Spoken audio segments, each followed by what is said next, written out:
Hakuin Ekaku Zenji often quoted Koho Gemmyo, Gaofang Guanmiao 1238 to 1295. You who commit yourself to the practice of Zen must be equipped with 3 essentials: a great root of faith, a great ball of doubt, a great tenacity of purpose. Lacking any one of these, you are like a tripod with only 2 legs. Hakuin commented, by great root of faith is meant the belief that each and every one of you has an essential self-nature you can see into, and the belief in a means by which this self-nature can be fully penetrated. Even though you attain this belief, you cannot break through and penetrate to total awakening unless feelings of fundamental doubt arise as you work on the difficult to pass koans. And even if these doubts build up and crystallize, and you yourself become a great doubting mass, you will be unable to break that doubting mass apart unless you constantly bore into those koans with a great burning tenacity of purpose. Thus it is said that it takes 3 long kalpas for lazy and inattentive sentient beings to attain nirvana, while for the fearless and stout-hearted, Buddhahood comes in a single instant of thought. What you must do is to concentrate single-mindedly on bringing all your native potential into play. The practice of Zen is like making a fire by friction. The essential thing as you rub wood against stone is to apply continuous, all-out effort. If you stop when you see the first sign of smoke, you will never get even a flicker of fire.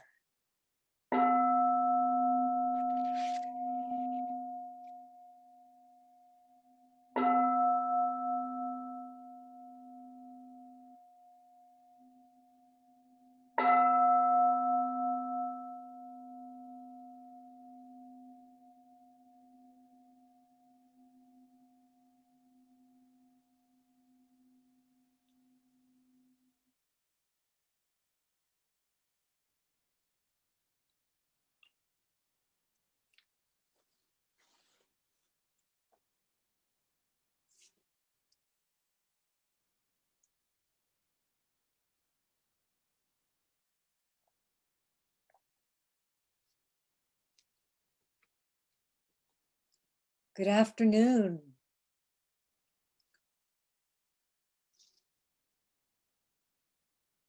Part 5 of our 1 day Rohatsu.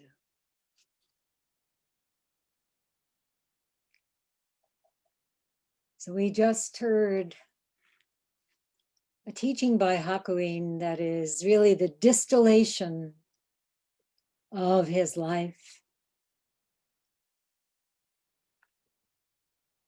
He speaks first about Koho Gemmyo's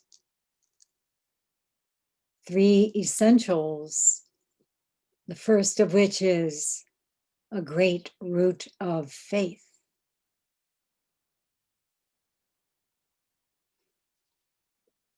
You may have found that it's not so easy to develop that great root of faith. Some of you may come by it quite naturally.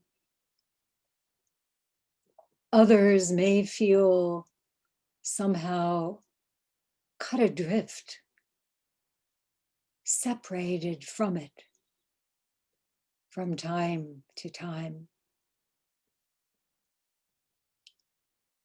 But this is absolutely necessary to develop. So you may ask, how?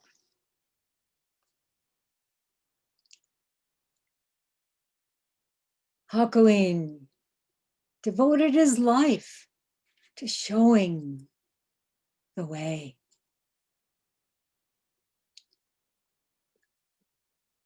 It's not enough to hear, oh, you must develop a great root of faith.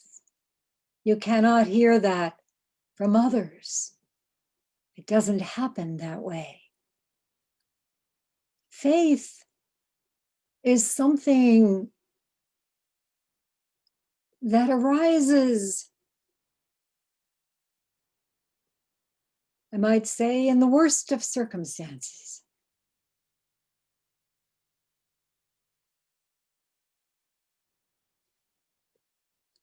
Facing one's own frailties, seeing perhaps how we hurl abuse at others when we're immersed in old fears and resentments.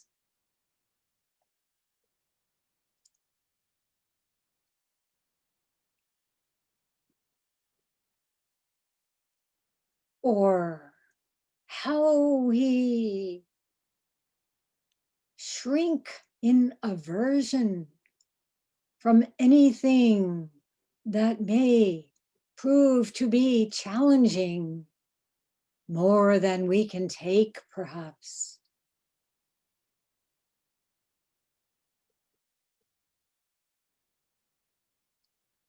But we take up the practice of Zen, I think, when we're brave enough to confront those old patterns, and when something moves us, something moves us to make a vow to uproot them. And the deeper we go, the more we see. And the more we see, the more we find ourselves reciting the verse of purification.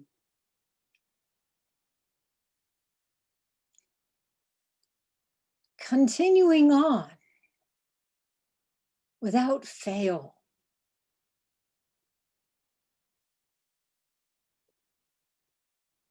Developing steadiness in our practice. We realize it's not we ourselves who are cultivating this root of faith. It's our essential self-nature that's beckoning.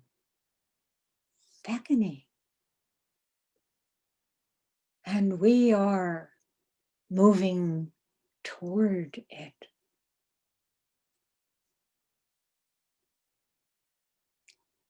But Hakuin says, we must go further. We must become a great doubting mass, working with Mo, working with koans. There's no superficial equanimity that's worth our involvement here. We have to delve in, bore into the koans with a great, as he says, burning tenacity of purpose. We have to ask again and again, what is Mu? What is this?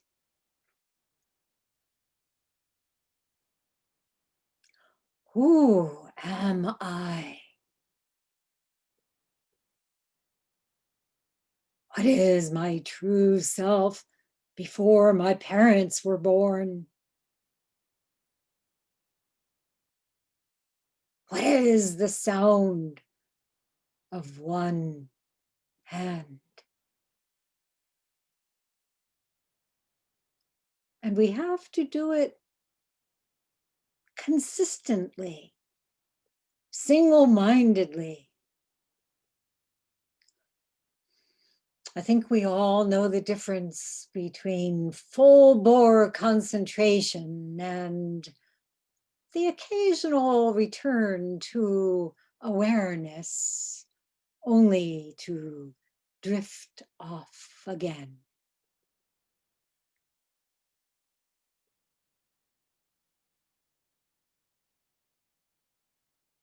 So it's instant karma, right? Without that full-blown, full-bore concentration, everything that's wrong rears up and convinces you that's what's real. Everything around you, everything inside protests. So, again, all out effort. And again,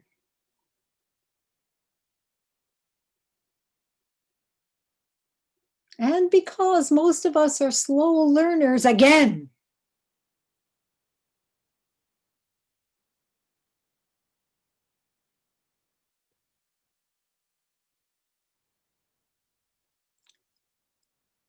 burning tenacity of purpose exactly describes our hero, Hakuin. He's called the revitalizer of Rinzai Zen in Japan, but in truth, he was more than that. He was a true revolutionary.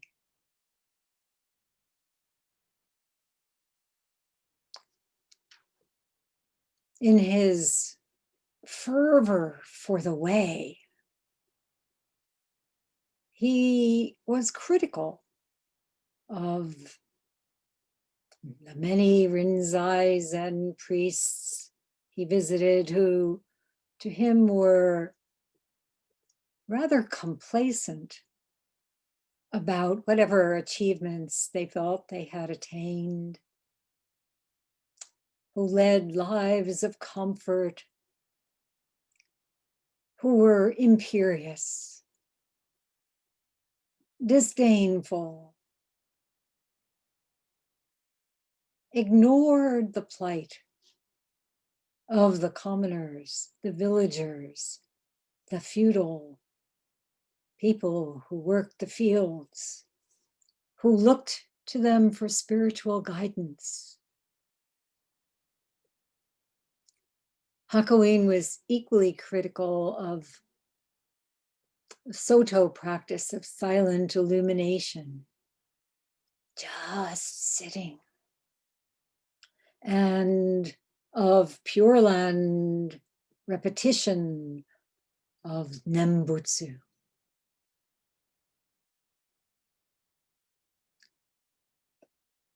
Hakuin stressed how important it is to integrate Zen practice with activity of daily life. And he often quoted Dai-e, soul call, Chinese, Ta Hui Sung Kao, who lived from 1089 to 1163, and said, contemplation amid activity is 100 million times better than contemplation in stillness.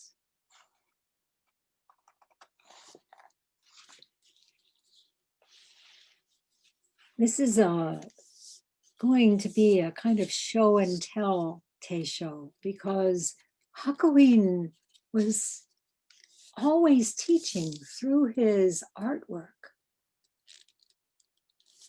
And in this wonderful book, The Sound of One Hand, this is from an exhibition that was put together. I saw it at the Japan Society, I think in 2010 or 2011.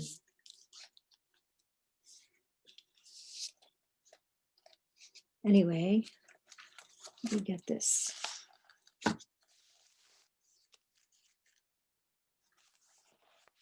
About that quotation from Dai-e, Hakuin did a painting, and the main figure in this painting is Chu, the character Chu, which means amid. Let's see if I can figure out how to show this to you. No, the other way. Show and tell. Well, maybe not.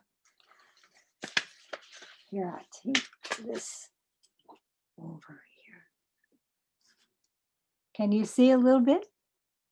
It goes on and on and on, down to the bottom. That is true. Amid.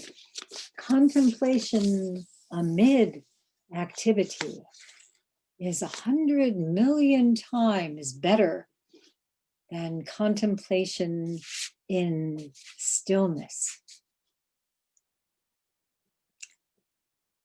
Hakuin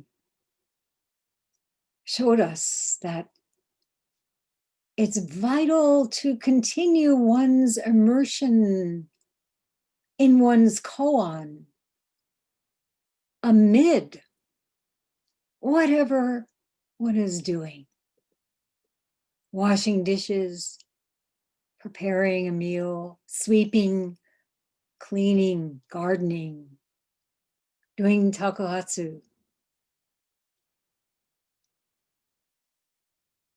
Any occupation. We don't set our practice down and then hurry through some task. The task itself is it. So true, amid. And Hakuin said, whether you devote your time on earth to serious religious practice or idle it away depends on you alone. How do you do your work? Are you idling your life away while you're doing it? Or are you applying yourself to it as your serious religious practice? This is his challenge to us.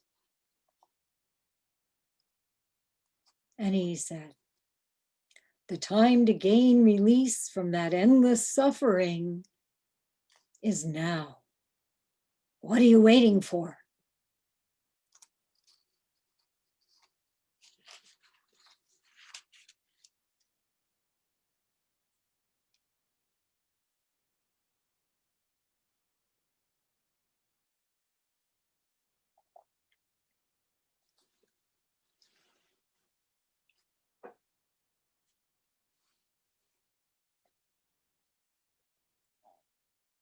Even though Hakuin lived most of his life in the dilapidated small temple Shoinji in Hara, he had an enormous influence in his own time and ever after.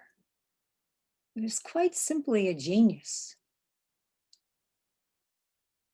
He was born in 1686 on the hour, the day, and the year of the ox.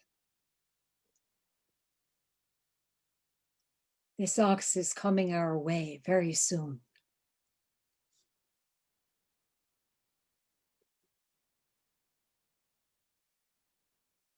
He had fathomless energy. He was always going here and there to talk to groups and having people in at Shoinji. He wrote in a vivid, colloquial, and strongly encouraging style, as we see from our nightly readings of Rohatsu exhortations. He was the author of 30 books, including his autobiography, which I'm sure almost everyone has read, Wild Ivy. He wrote commentaries on sutras, on koan collections, on Chinese Zen masters' texts, and copious correspondence, much of which has been brought together, quite fascinating letters that you can read in one of the books that was brought out by Waddell.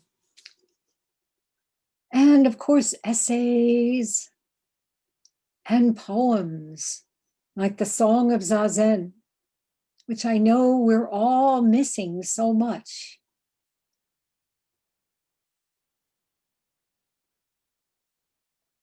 Sentient beings are fundamentally Buddhas. It is like ice and water. Apart from water, no ice can exist. Outside sentient beings, where do we find the Buddhas? Okay, we decided not to do it because we didn't have enough time, so I'm not allowed to recite the whole thing, but we all love the Song of Zazen, which is chanted every day in Japanese Rinzai monasteries. And Hakuin also formulated the system of how the koans should be grouped and created his own two-part koan, the sound of one hand and stop all sound.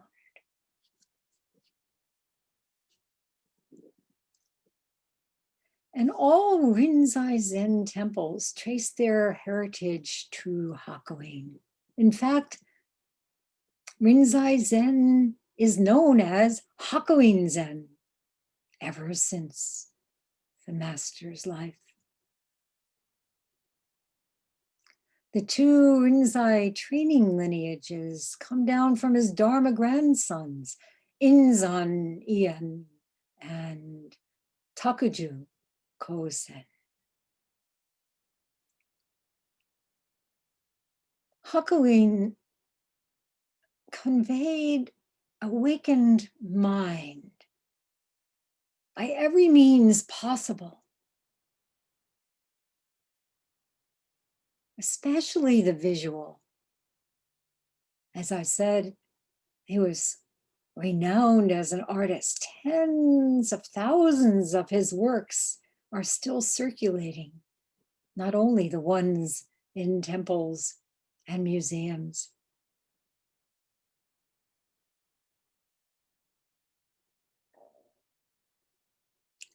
And he had a great reverence for the ancestors of old, particularly Daio Kokushi, who was Shomyo Nampo, his heir, Daito Kokushi, who was Shuho Myocho, the founder of Daitokuji, and his heir, Kanzan Egen, the founder of Myoshinji. He wanted to recreate the pure Zen that had been brought back from China in the 13th century by Daio Kokushi after he had trained with Shutang in China. And among Hakuin's works is an homage to those three Otokan, they are called, Daio Kokushi, Daito Kokushi, and Kanzan. So here they are. Let's see if this comes through.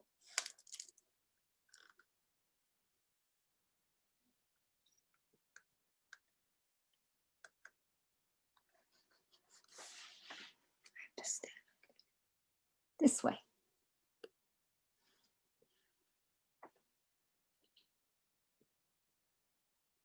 All three are now ready to greet you.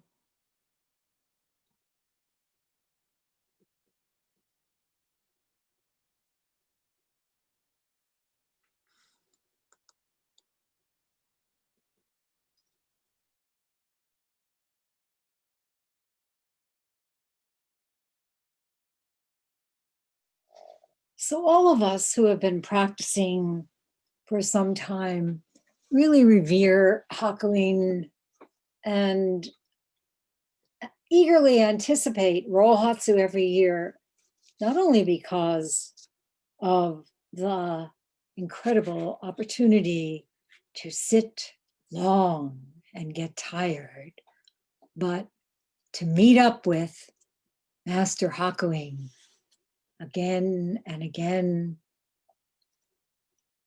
And so we know a lot about his life. I'm sure you've done a lot of reading, you've heard Teisho, and perhaps you've attended exhibitions of his work. So I'll just touch briefly on some key moments, all of which are imbued with one word particularly, which is zeal. Z-E-A-L. There are three parts of his life, three types of zeal, three periods. The first was his zeal to become a monk. And as with many great Chinese masters, early on, his parents were not that enthusiastic. But eventually, at the age of 15, he was ordained. The second zeal was his zeal to awaken. And this zeal, we might say, was what drove him on and on. The third zeal was to give it all away, to become the great vessel of Dharma that we know as Hakuin.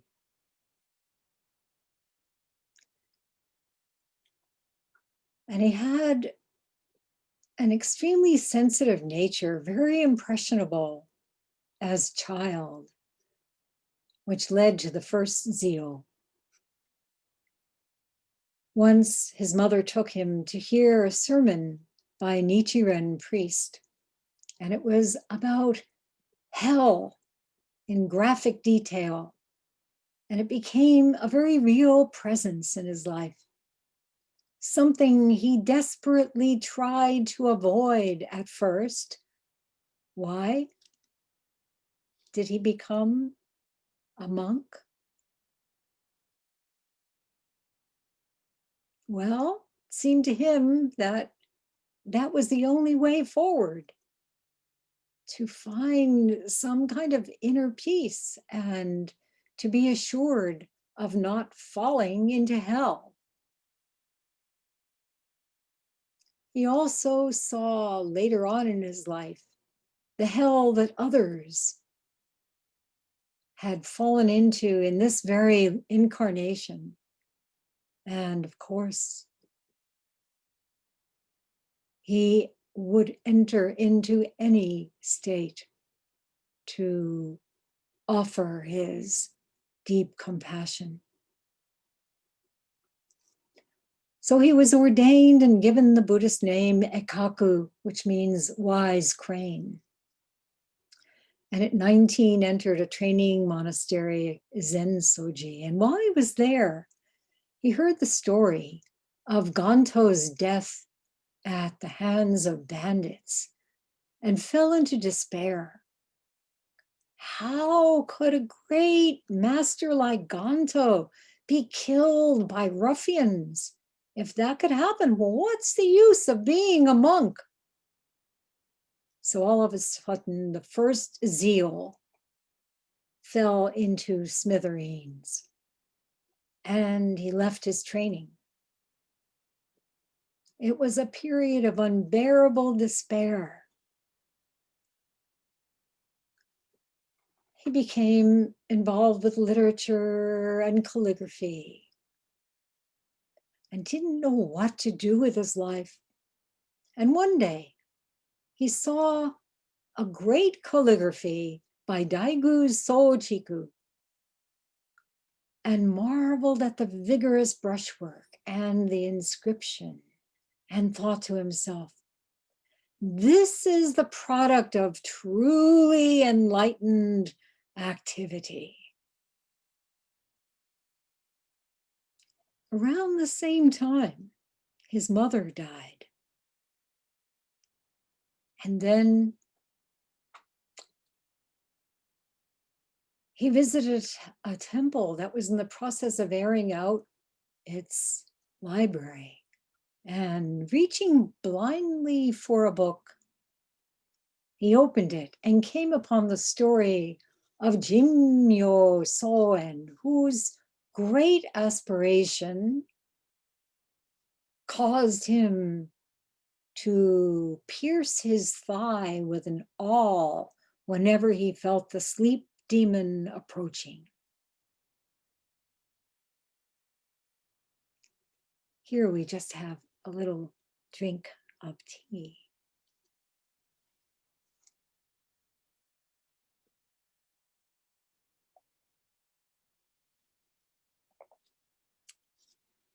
But tonight, I'm sure every household has something resembling an awl. So Hakuin began a pilgrimage, sitting at various temples, meeting with masters of all three Zen sects, seeking a true teacher. And everyone he met was a disappointment. Everyone lacked what he spoke of as that great burning tenacity of purpose.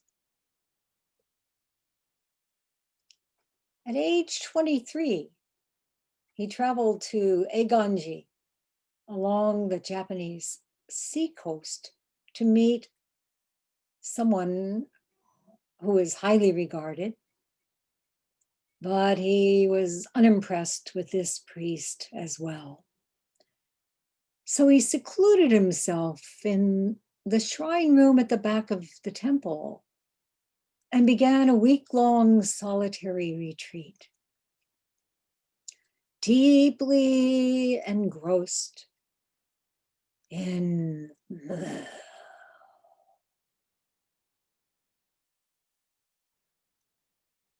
on the final night, he heard a distant temple bell.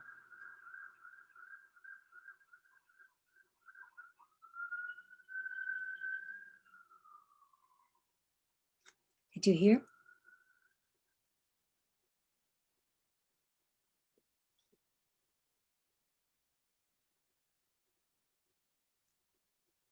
And you too had this intense experience, right?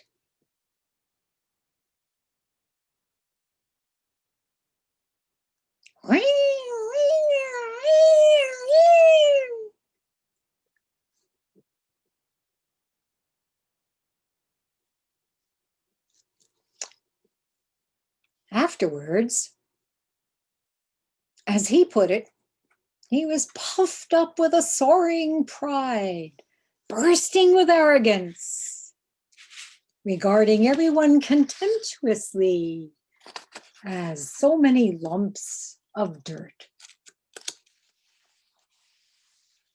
And then, of course, he sought a master to affirm his breakthrough.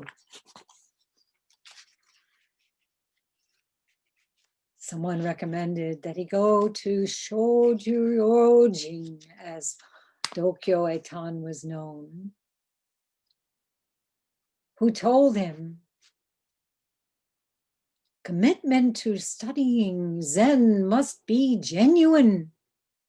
Practice must be true practice. Realization must be true realization. And Dokyo Eitan proceeded to make Hakuin's life utterly miserable, refusing to accept any of his answers to a single one of the koans he was given. Then, some months later, Hakuin had a great awakening. And Dokyo Eitan told him, the further you proceed into enlightenment, the harder you must strive. Now you must devote your efforts to post-Satori training, to extend the gift of Dharma for the liberation of all beings. Never become complacent.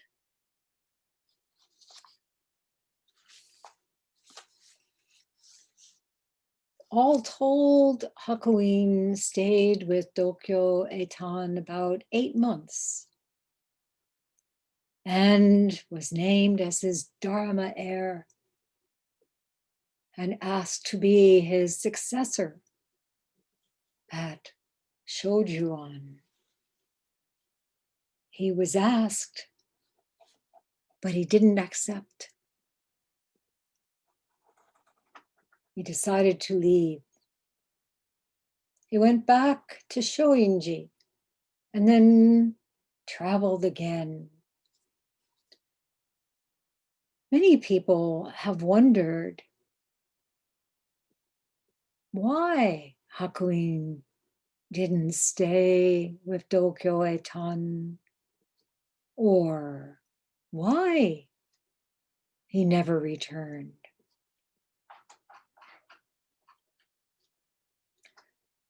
Perhaps their relationship had come to completion in his mind. Perhaps he had to leave in order to proceed further as his teacher had told him. So, in any case, he continued traveling, seeking out Zen teachers, visiting Soto temples. He was a great admirer of Dogen, and spending intervening months back at Shoinji. Still, there was something, some tiny pebble in his shoe, something not quite settled within, like Eka going to Bodhidharma after many years of practice, imploring him, my mind is not at peace. Please pacify my mind. Well, evidently, this combination of continued mental uneasiness and physical exhaustion caused a serious illness, eventually leading Hakuin to consult with a Taoist hermit, Hakuin,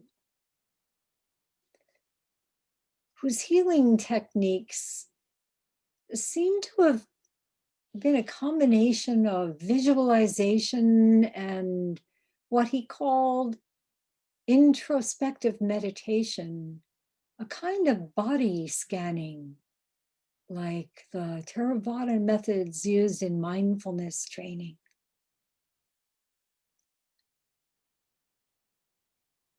Whatever they were, they worked. Hakuin was restored to physical health after about 2 years and returned again to Shoinji and returned to travel again. Still not yet. Feeling that the equanimity he had experienced was impossible to sustain in activity, in daily life. I don't know, maybe you are familiar with this, having some very beautiful experience that was life transforming, and somehow, due to the accumulated evil karma of everybody else around you, you lose it. Or it seems so anyway. Hakuin put it in an interesting way.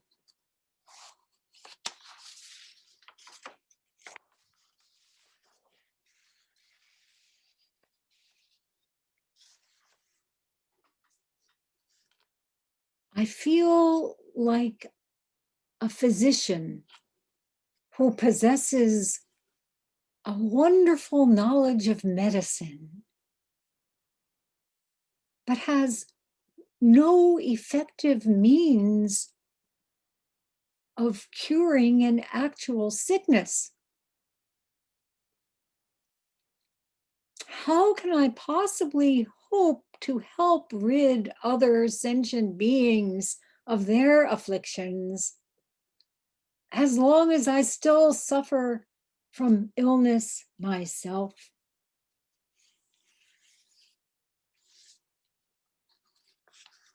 He knew he needed to push onward, go further, integrate still more his realization and his daily life. So at the age of 30, he said,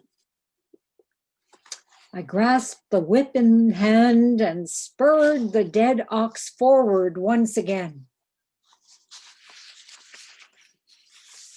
He stayed for more than a year in a tiny mountain hut in Mino province, fasting, sitting all night and chanting all day, often jumping up and dancing among many joyful breakthroughs. He said of this time,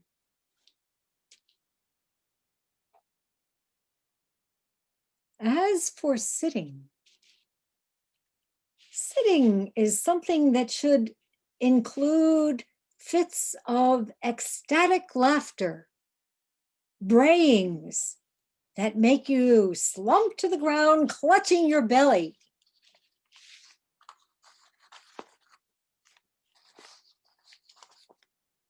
Sometimes you may feel self-conscious about that when you're in the Zendo live with 50 or so other people, right? Well, not you, Reiko. No, never self-conscious about it.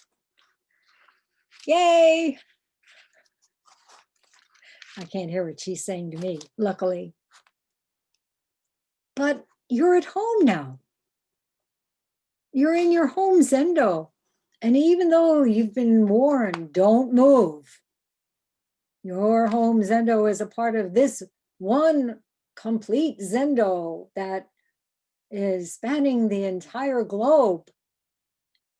Anytime you feel you are indeed one with this great vivid cosmos and you break into laughter, don't inhibit yourself. Slump to the ground, clutching your belly. Okay? We will understand if your little image disappears.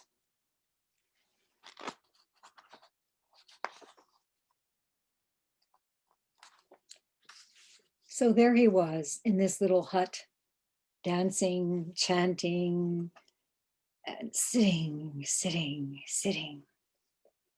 The news came that his father was critically ill and was asking him to return and take charge of Shinge. Now at this point, Shinge, which was considered a branch temple of a branch temple, was in advanced stages of ruin. The roofs leaked, the floors were saturated, all the temple ritual objects had been pawned to pay creditors. The only assets that remained, Hakuin said, were the moonlight and the sound of the wind.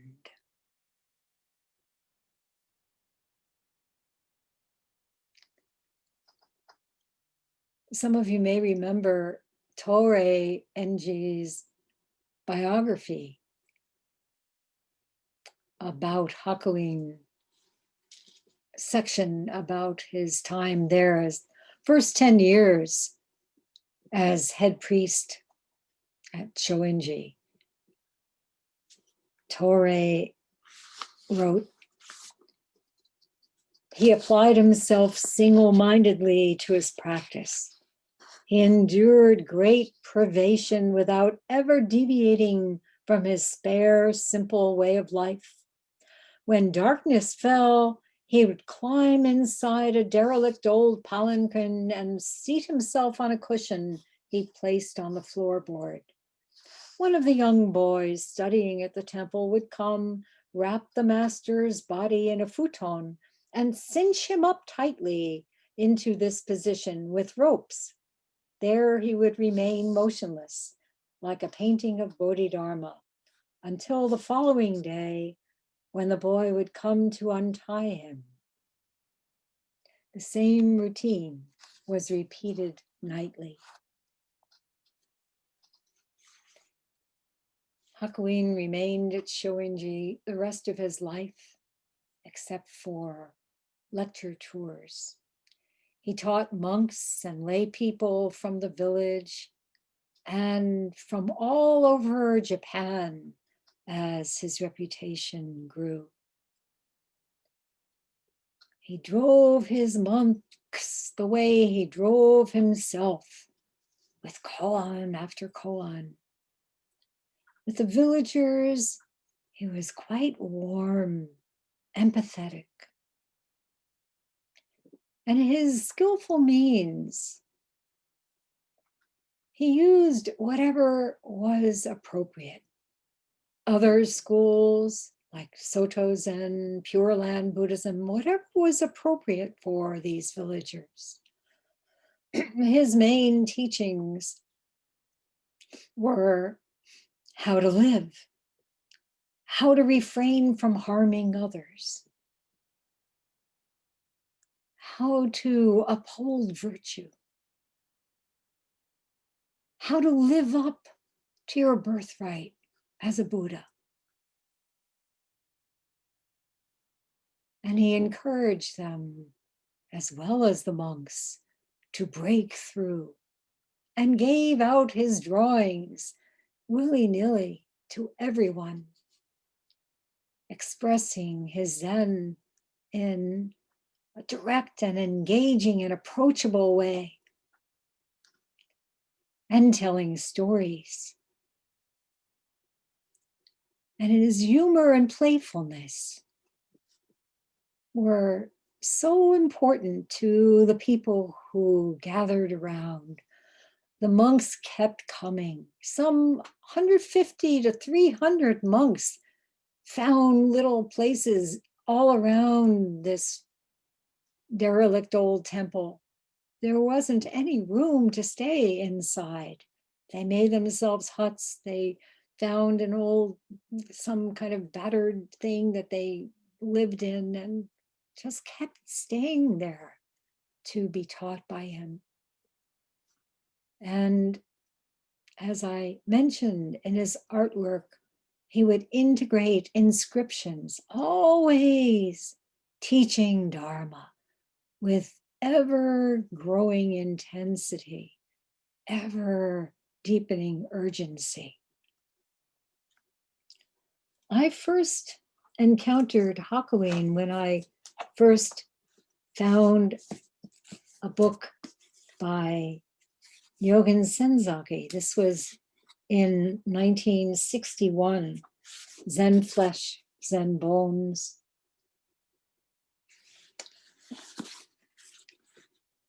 And in there, this was published in 1957, a year before Nyogen Senzaki's death. It included The Gateless Gate and a compilation called 101 Zen Stories. Some of you know those stories, such as Hakuin's Is That So? So desu ka? About the baby that was thrust upon him as his own. And I have to show you one more picture having to do with that. This was something that he did at the age of 81. He painted himself as a young monk, meditating outdoors. I don't know if you'll be able to see it. Yes? More or less.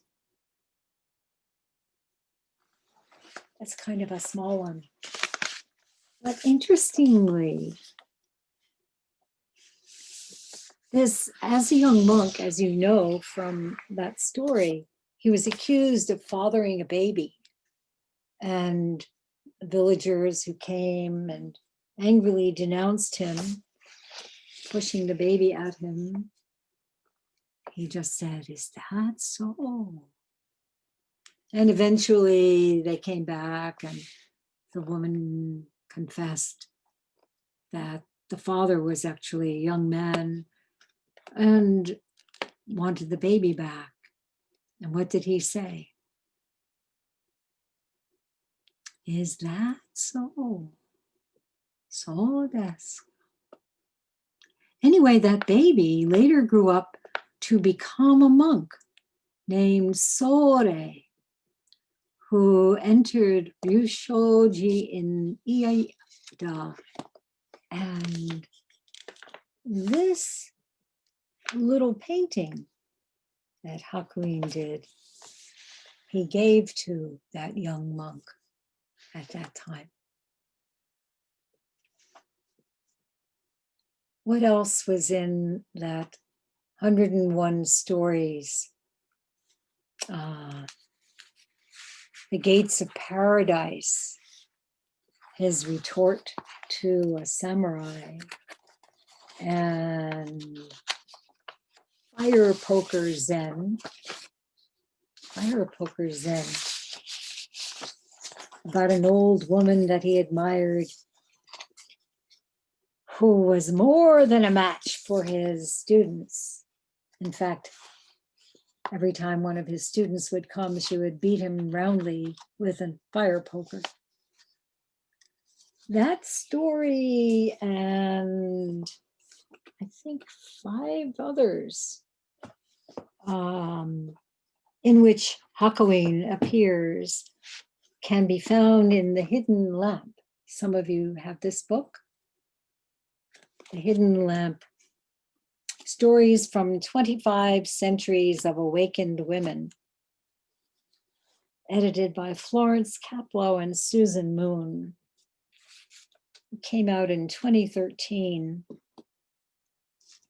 And my contribution was a story about a Pure Land practitioner, an elderly woman, who went to hear Master Hakuin give a lecture in which he said, "Your mind is the Pure Land and your body is Amida Buddha. When Amida Buddha appears, mountains, rivers, forests, and fields all radiate a great light. If you want to understand, look into your own heart." The old woman pondered Hakuin's words day and night, waking and sleeping. One day, as she was washing a pot after breakfast, a great light flashed through her mind. She dropped the pot and ran to tell Hakuin, "Amida Buddha filled my whole body. Mountains, rivers, forests, and fields are all shining with light. How wonderful!" She danced for joy. "What are you talking about?" Hakuin asked. "Does the light shine up your asshole?" Small as she was, she gave him a big push, saying, "I can see you're not enlightened yet." They both burst out laughing. So many times Hakuin was surrounded by women he held in laughing admiration, particularly a young girl he considered one of his most deeply realized students, Satsu. We can say that indeed he was free of all incrustations of conventional thought, of established hierarchies, including gender. So at the age of 48, he had the most extraordinary kensho of his life. And it happened while he was reading the Lotus Sutra, which he had derided in his earlier years. All that reliance on kanzeon, all that preaching on cause and effect. But now, great kensho. And Buddha's words were his own.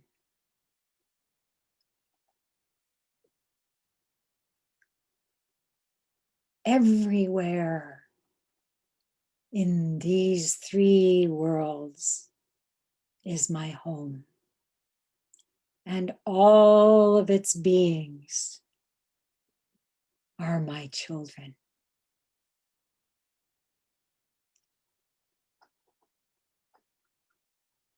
He was indeed flooded with great faith and great compassion, and painted time and again pictures of Kanon Bodhisattva, which we were told by the head priest at Shoinji when we visited, all looked like his mother.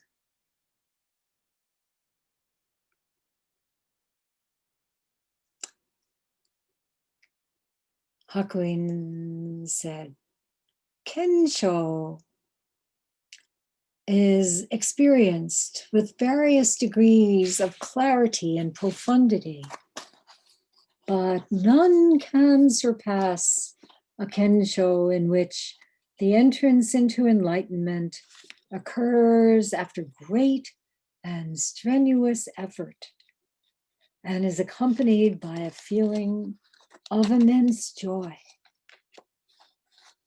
When entrance into enlightenment occurs in a vague or halfway manner, students feel as though they are walking in the shadow of a lamp, and then are not able to attain complete and utter freedom in what they do. That is why the priest Jimyo, the one who pierced his thigh so often, called the great and strenuous effort expended by the ancients a radiant light that will always shine with great vigor. Hakuin died at 83 in 1768, but his life continues. We hear practicing in the midst of the great COVID session. Hakuin there sitting at Shoinji during the eruption of Mount Fuji.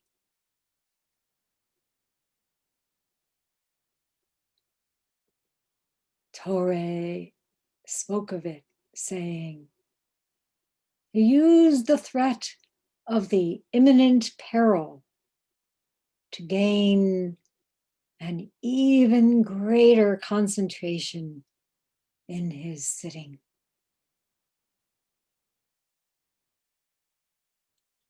We are all living in this imminent peril. We know it as never before. It's now. What a perfect time we have.